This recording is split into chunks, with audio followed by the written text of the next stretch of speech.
The entire Illuminati system is today operated by the Crown. And what is the Crown exactly?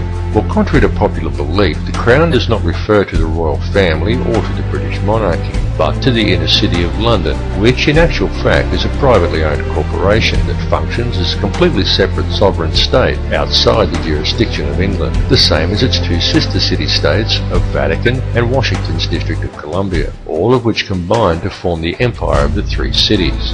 Most people are completely unaware that when they swear allegiance to the Crown, they are actually swearing allegiance to this private corporate empire owned by the 13 Illuminati families. These are the very same private individuals who also indirectly own and operate the World Bank. And what does the World Bank do exactly? Well, apart from other things like control global oil prices, it lends money to whole countries by supplying each country's Federal Reserve Bank, and then it collects interest on these loans, which is paid by taxing the labour of the peoples of each country. Now let me just run that by you again so you clearly understand how this works. If you live in a country that has a Federal Reserve Bank, then the World Bank, a privately run company that is able to legally create money from thin air, is who supplies your country with money at interest. And you, as the individual, is required to pay a tax on your labour to pay off the interest on the government's loan from this private bank. Many people are duped into believing that their taxes pay for infrastructure, and without taxes there would be no roads and no schools and the country would fall apart. But this is completely untrue. The government has the legal right to coin its own money and control its value, but it does not. It borrows money from a private bank and uses this bank loan to pay for infrastructure, and then you are taxed in order to pay off the interest on the loan. Interest which, from a business perspective, is pure profit for the international banksters. However you choose to look at things, one thing must be clearly understood, and that is that each person in the Western world who has a job is forced every year to give away approximately 3 months' worth of wages in taxes, and that tax money goes directly into the pockets of the private individuals who own and run the World Bank. It's one big privately run scam. And if you ever allow yourself to be microchipped and cash money is abolished altogether, which is their plan, then all bills and all taxes will automatically be removed from your account when they are due, whether you actually owe the money or not. And if you complain about the system, well then they can simply turn off your chip. Since all commerce will centre around the chip, you will not be able to buy food or pay rent or do anything at all, and there will be absolutely nothing whatsoever that you can do about it.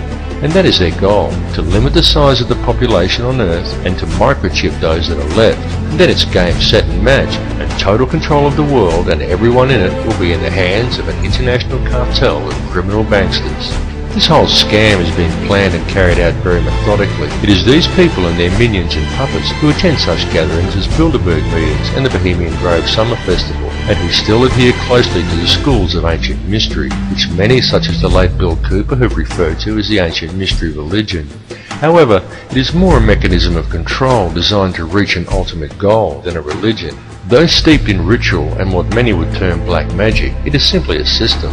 The Illuminati system, and though its workings seem complex to the layman, in reality it's quite simple, and it's also very easy to see once one has acquired the correct manner of looking at things. And there is definite purpose and reason in the ritualistic nature of this system, in its use of numerology, symbolism and ritual, and all that is needed to realize this is a deeper understanding of the true nature of the universe and how we are all connected to it. However, this film directs its focus on the system itself and a key to this system functioning, which is through covert control of the money supply by very few people. It is crucial that people become aware of this issue because the methods by which society could free itself from this system of control are also very simple. Once a person has gained an understanding of the true realities of this world we live in, and this is not as difficult a task as you may at first think, because due to its complexities, the illusion the elite have created that most perceive as reality is a very fragile one. It is fragile because it is not reality. The reality is that the world does not have to be this way at all. It does not have to be heading in the direction that it is heading. People do not have to live in a never-ending sea of self-generating debt. Wars do not have to be fought, and children do not have to starve. And don't think people starve because the world is overpopulated. Don't believe what the television tells you. The world isn't overpopulated at all. In fact, let's look at it realistically with a simple comparison of population versus land mass, and we could do a rough estimate and formulate a quick hypothetical to demonstrate this very easily. There are approximately 6 billion people in the world, and there is 2.97 million square miles of land in the island continent of Australia. 2.97 million square miles breaks down to 1,900,800,000 acres, which then converts down to 7,603,200,000 quarter-acre blocks of land. So, we could hypothetically give every person in the world a quarter-acre block of land, and they would all fit into an area the size of Australia. Each would have enough land that they could all have gardens and grow a substantial supply of their own food. And we would still have 1,603,200,000 quarter-acre blocks, or an area roughly half the size of Queensland, left over, plus the entire rest of the world. Now just pause to let that sink into your brain for a second. All the people, that's every man, woman and child on Earth, would comfortably fit inside Australia. Each individual person could have a quarter-acre block of land, and we would still have half of Queensland and the entire rest of the planet left unoccupied. The world is not overpopulated at all. It is just very badly managed, and you need have absolutely no doubt whatsoever that this bad management is intentional and it is methodical. It would, however, be very simple to fix things, and all that is required is for people to wake up to how much they are being lied to and how much they are being scammed. And this goes for everyone. People really need to gain an understanding of how this system actually works, because this bad management is crippling the world and it is crippling the people. The methods that are used to do this become truly transparent once a person has gained a clear enough vision to see it, and people really do need to open their eyes and see it right now, because now that the world has been made smaller, and now that all the resources have been discovered and there are no frontiers left to conquer, the criminal elite intend to carry out a mass depopulation of this world, and their plan to do this is well underway. They are doing it in the Middle East with war, in countries such as Africa through starvation, and now in Western countries through water additives, aerial spraying, and through the introduction of toxic and nutrient-deficient genetically modified foods. And this is very soon to be taken to the next level with the global introduction of Codex Alimentarius, an insidious set of food guidelines that are due to come into effect worldwide on December 31st, 2009. But people are now beginning to wake up and realise that all is not right, and they are beginning to speak out. The police need to understand this situation and take action to address these matters as well, and this is very important, and there is no reason why the police should act against the people who are waking up and speaking out against this corrupt system, for the police are also being scammed, just as badly and in some ways even worse than everybody else.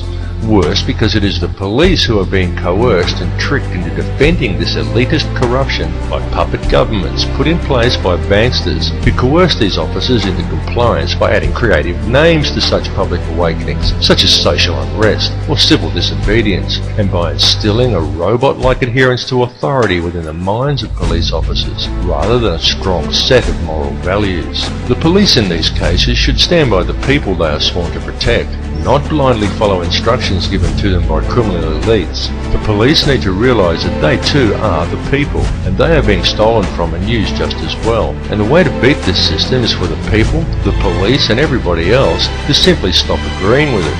And also the politicians who bow to these corrupt money cartels and enact these ridiculous pieces of legislation. These politicians need to seriously think about what they are doing.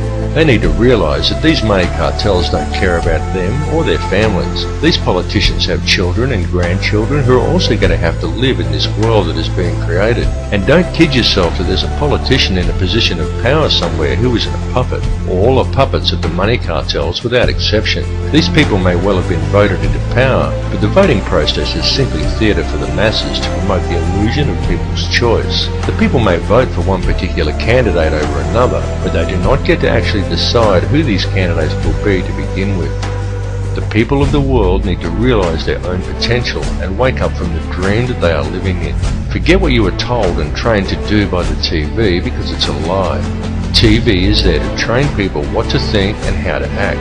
End of the list. It is nothing more than a tool of propaganda that has successfully brainwashed 95% of the Western world by feeding people manufactured news, disinformation, and giving people an utterly false perception of the world and of their relationship to each other.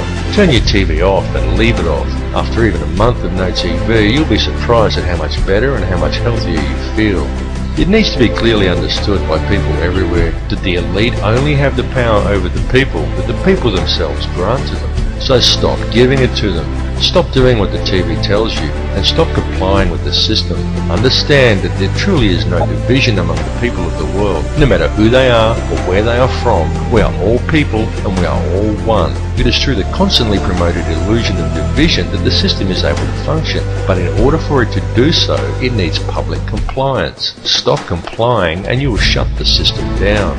You will shut it down completely, because if people stop complying, it will simply implode. It will collapse like a house of cards, and all it would take for this to occur is global awareness of how it really works.